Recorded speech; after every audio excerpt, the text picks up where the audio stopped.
Hi to all, எல்லாருக்கும் happy happy happy Sunday மக்களே. எப்பயுமே சண்டே ஸ்டார்ட் ஆகும்போது வீடியோ எடுக்கணும்னு நினைப்பேன்.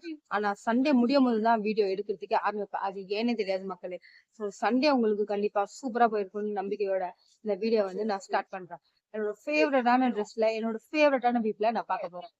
Welcome you all. இப்ப என்ன பார்க்க போறோம்னு பாத்தீங்கன்னா, நம்ம டே டு டே லைஃப்ல நடக்க போற ஒரு விஷயத்த பத்தி தான் பேச போறோம். வாழ்க்கையில வாழ்றது எவ்வளவு கஷ்டமோ அதை விட வேலைக்கு போறது அவ்வளவு கஷ்டமா இருக்கு மக்களே. வேலைக்கெல்லாம் போறது எவ்வளவு கஷ்டம்ன்றது முன்னாடி இருக்கிறவங்க எல்லாம் சொல்லியிருப்பாங்க. அப்பெல்லாம் நம்ம கேட்டுக்க மாட்டோம். நம்ம எல்லாம் சின்ன பசங்களா இருந்திருப்போம்.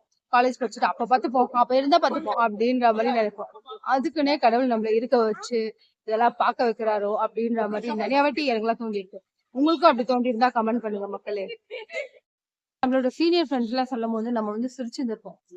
இவனுக்கு ஒரு வேலையே இல்லை, இதுதான் வேலை அவனுக்கு சொல்றதுக்கு அப்படின்ற மாதிரிலாம் நினைச்சிருப்போம். ஆனா நம்ம வேலைக்கு போகும்போதுதான் தெரியுது எவ்வளவு கஷ்டம்னு சொல்லிட்டு. இது எல்லாத்த விட நல்லா பேசுறவன்லாம் நல்லவனாடா அப்படின்ற டைலாக் ரியலாவே நம்ம எல்லா லைஃப்லயுமே போடுவோம். நம்மகிட்ட நல்லா பேசுவான், ஆனா நம்மளோட மிஸ்டேக் வந்து நம்ம ஏதோ ஒரு மிஸ்டேக் பண்ணிருப்போம். அது வந்து அவனுக்கு சம்மதமே இருக்காது. உடனே போயிட்டு வந்து கோத்து விட்டுருப்பான். இது வந்து அவனுக்கு சம்மதமான ஒரு விஷயமா கூட இருக்காது. பாத்தீங்கன்னா நம்மளோட மேனேஜர்கிட்ட கோத்து விட்டுட்டு அவனுக்கு நல்ல பேர் கிடைக்கணும்ன்றதுக்காக இருக்காது.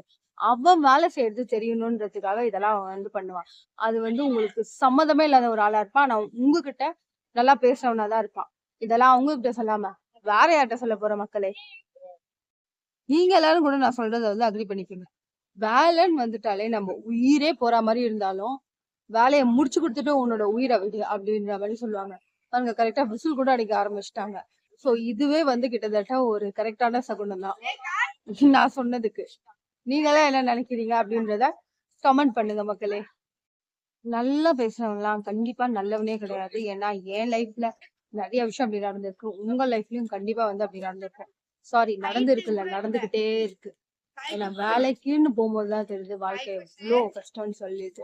இதனாலதான் எல்லாம் ஏன் பொட்டி கிடையாது போட்டுட்டு சரி ஏதோ கொஞ்சம் வருமானம் கிடைச்சாலும் போதும் அப்படின்னு சொல்லிட்டு உட்காடுறாங்க. இப்பதான் தெரியுது மக்களே.